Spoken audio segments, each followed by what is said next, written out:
Welcome to Thangarathinam சமையல். இன்றைக்கி நம்ம பார்க்க போகிறது கருவாட்டு காரக்குழம்பு கிராமத்து சுவையில் எப்படி வைக்கிறதுன்னு பார்த்துடலாம்.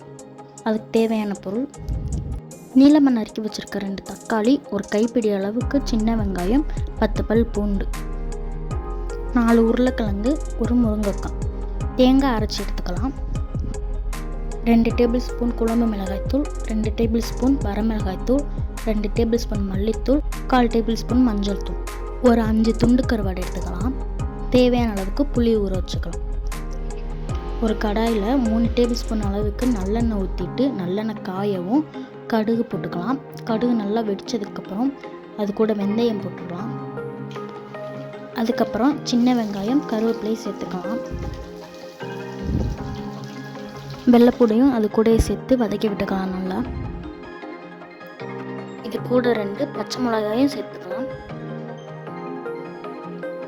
எல்லாத்தையும் சேர்த்து நல்லா வதங்கினதுக்கப்புறம் கட் பண்ணி வச்சுருக்க தக்காளியை சேர்த்துக்கலாம். தேவையான அளவுக்கு உப்பு போட்டுக்கலாம். உப்பு கொஞ்சம் கம்மியாகவே போடலாம், ஏன்னா ஏற்கனவே கருவாட்டில் நிறைய உப்பு இருக்கும். அதுக்கப்புறம் கட் பண்ணி வச்சுருந்த காய்கறியெல்லாம் சேர்த்துக்கலாம்.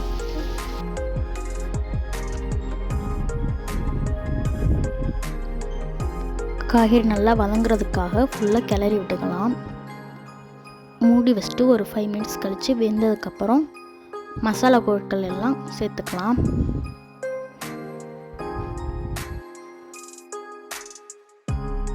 அதுக்கப்புறம் அரைச்சி வச்சுருந்த தேங்காய் விழுதையும் சேர்த்துக்கலாம். அப்புறம் கரைச்சி வச்சுருந்த புளி தண்ணியும் சேர்த்துக்கலாம். சேர்த்ததுக்கப்புறம் தேவைன்னு இன்னும் கொஞ்சம் உப்பு ஆட் பண்ணிக்கலாம். ஃபுல்லாக நல்லா கிளறி விட்டுக்கலாம். ஒரு 10 மினிட்ஸ் நல்லா கொதிக்கிற வரைக்கும் மூடி வச்சு கொதிக்க விடலாம்.